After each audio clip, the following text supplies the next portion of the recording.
We hear about ghost stories and hauntings all the time. They're shared by campfires and told in the nighttime in order to maximize their effectiveness. While the majority of the tales are nothing more than stories meant to scare, sometimes they originate from something very real. These are 4 extremely terrifying and scary real hauntings. Number 4. The Myrtles Plantation. Mention the American South and you'll picture large plantation houses. These iconic structures embody the beauty of the American home, and many also hold a unique past. One such home is the Myrtles Plantation. It was built in 1796 by lawyer Whiskey Dave Bradford. The plantation was passed down to his daughter Sara and her husband Judge Clark Woodruff. The property has withstood the test of time and has seen wars come and go, switch between multiple owners, and also experienced several deaths. It's these deaths and the souls of the spirits that remain that is dubbed the Myrtle Plantation as one of the most haunted homes in all of America. The house is said to be haunted by about 12 ghosts, some of which died on the property while others are strongly associated to the home and families that live there. One of the most prominent stories is that of a servant slave named Chloe. Chloe worked on the property for some time and was promoted to be a house slave. Her job was to take care of the judge's family, including Sara and her 3 young children. She was a young and pretty girl who soon caught the eye of the womanizing judge and became his mistress. But the judge had a wandering eye and soon he grew bored of her. Sensing the lack of attention, she feared she would be sent back to the fields, so she started eavesdropping on the family to see if she could find any information to help leverage her status. One evening, she was caught, and one of her ears was ordered to be cut off as punishment, and from then on she would wear a green turban to hide the injury. Afraid she would have to do backbreaking labor again, she devised another plan. This time, she baked a cake containing traces of oleander poison, hoping to make the family slightly ill so she could nurse them back to health and be praised for her work. But she miscalculated and put too much in, and Sara and her young children died as a result. The judge, along with the youngest, Mary, managed to survive because they didn't eat any. Chloe told another slave about what she had done, and fearing the reprisal of the judge against all the slaves, they turned Chloe in.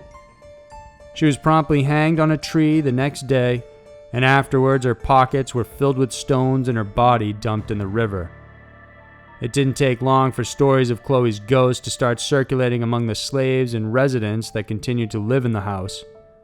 Many have reported seeing a woman in a green turban walking around the grounds, appearing in mirrors, and also in the dining room where she had killed the family members originally. For non-believers, some say there is concrete proof that she is in fact a spirit that haunts the property. Her most famous appearance is captured in a photograph taken back in 1992. An insurance company required pictures for the property's appraisal. When the images were developed, they noticed a shadowy figure standing between the general store and the butler's pantry. It looks to be a figure of a woman, a slave girl with a turban on her head. The plank sideboards of the home can even be seen through her, and when National Geographic studied the image, they concluded it was certainly a picture of a figure and that the proportions of the shadow coincide with that of a person. Number 3. Tale of Resurrection Mary. Chicago is a large city with its fair share of haunted houses and creepy graveyards. But one terrifying ghost haunts the highway of the area, and she is known locally as Resurrection Mary. More than 36 people have encountered, seen, and even spoke with Mary over the years, and they all report similar accounts. One such is that of Jerry Paulus in 1939, who was at a local dance hall when he spotted a beautiful girl. He approached her and they spoke, laughed, and danced for hours. He described her as rather quiet and also noticed she was cold to the touch. He offered to take her home, and she asked to be taken to Archer Road. She asked to be left off at Resurrection Cemetery, even though earlier she had said she lived somewhere else. Jerry obliged, and after he pulled over by the graveyard, she got out and he watched her inexplicably vanish right before his eyes. The next day, he drove to the address that she had told him she lived at and knocked on the door. An older woman answered and he asked if he could see her daughter, but she replied he couldn't since she had died 5 years earlier. In 1979, a cab driver named Ralph said he picked up a young girl who was about 21 years old with blonde hair near a shopping center on Archer Avenue. While driving, the girl suddenly yelled at him to stop, indicating she was getting off. When he hit the brakes, he asked where because he couldn't see any houses nearby. The girl stuck out her arm, pointed across the road, and said, "There." He turned to look and saw there was a small shack, and then he turned back to find that the girl was gone. She just vanished, and the car door never even opened. Over 36 people have been interviewed about their experiences with Resurrection Mary, and experts across the board agree that the witnesses are credible, ordinary people with no reason to fabricate a story. But the real identity of Mary still remains elusive. Some point to the fact that it could be a 21-year-old girl named Mary Bregovy, who had died in a traffic accident in 1934. She loved dancing and was buried in her favorite white gown and shoes in Resurrection Cemetery along Archer Avenue. There are also those who believe that the ghost is that of Anna Maria Norquist, who had died in an accident in 1927 while she was on her way home from the O. Henry Ballroom. Whoever she is, sightings and reports of Resurrection Mary still continue even today. Number 2. LaLaurie House in New Orleans. It's one of the most famous places in New Orleans. The LaLaurie House has lived on in infamy not just for its beautiful historical structure, but also for what went on inside. Owned by Madame Delphine McCarthy, who is better known as Madame LaLaurie after she remarried, the house sits on a corner in the French Quarter of New Orleans. The family first moved in 1832. Madame LaLaurie was among the most influential French Creole ladies in the city, known for her business skills, beauty, and wealth. Her 2 daughters were among the finest dressed girls in the city, and her family was well respected. The home on 1140 Royal Street was a hot spot for social activity. It was a 3-story mansion that looked like a plain, boxy corner home from the outside, but inside it had lavish interiors with bright parlors sporting hundreds of candles and grand chandeliers. The furniture and fabrics used were imported from overseas, and the guests only dined on fine china. Madame LaLaurie often pleased her guests, smiled, and made them feel comfortable. But of course, this was just the side she allowed people to see, and there was something darker always going on just out of sight. To run the home, she needed dozens of slaves to work for her. At that time, slaves were treated no less than animals, but the madam's treatment went far beyond that. People around the neighborhood often noticed her slaves coming and going. They would just be replaced without much ado, not knowing where the others had gone. Those in town also noticed that her slaves always looked so disheveled and stressed compared to the elegance she exhibited with everything she put forth. Apparently, it was the madam's behavior that caused such distress.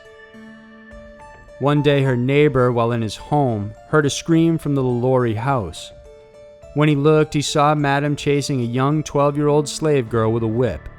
The child was so frightened that she climbed to the roof and jumped to her death trying to get away. Back then, a New Orleans law prohibited the cruel treatment of slaves. So because of this, Madame LaLaurie was investigated, and all of her slaves were removed and put up for auction. Unfortunately, she secretly bought every single one back with the help of a family member. Stories about her cruelty soon circulated, and guests from polite society started to decline her invitations. Then in April of 1834, a fateful fire broke out inside. When help arrived, they first found the cook chained to the kitchen stove. She admitted later on that she started the blaze to try and commit suicide because she was afraid of the repercussions from the madam. The fire spread through the house and caused massive damage, but it was successfully put out. Firemen discovered a locked door in the attic and broke it down, and what they found inside was utterly horrific. A dozen or so male and female slaves were hidden up there, malnourished and uncared for. Some were stuffed inside dog cages, others were strapped to crude tables or chained up against the walls. Some of them were unconscious, others were even dead. Those that could speak groaned for help or to even be put out of their misery. Most of them had been mutilated with their fingernails ripped off from the root, their eyes gouged out, and some men had been castrated. Another woman had her mouth filled with animal feces, and then it was sewn shut. The first responders could not bear to look at the sight, and a doctor was called immediately. When news of what they had discovered broke out, a mob soon formed outside the LaLaurie home, and they howled for vengeance. Before they could do anything, a carriage burst forth from the driveway. In it were the family members fleeing. The mob sacked and destroyed the home anyways, hoping to bury the terrible incidents that happened there. After it was left abandoned, the stories of hauntings began to plague the home. It was left in disrepair, but those who lived nearby would hear agonizing screams from inside at all hours, and soon frequent sightings of slave apparitions in the yard and balconies were reported. A man who bought the home in 1837 only stayed in it for 3 months because he kept hearing groans and strange noises at night. He tried to lease it to tenants, but the same thing happened to them. For decades, owners and tenants would come and go, all experiencing inexplicable occurrences within the home. By the 1890s, immigrants came and the home was restructured to become apartments, with the reports of hauntings continuing on. Today, it's been converted into an upscale apartment complex. More recently, the owners discovered another makeshift grave at the flooring near the back of the home. It was believed to be the remains of one of the madam's victims. As for Madame LaLaurie herself, many say she and her family fled to Paris, where she eventually died. Others whisper that they lived low-key on the outskirts of New Orleans. She was never tried for her crime, so it's possible she might have had another horror home somewhere aside from this one.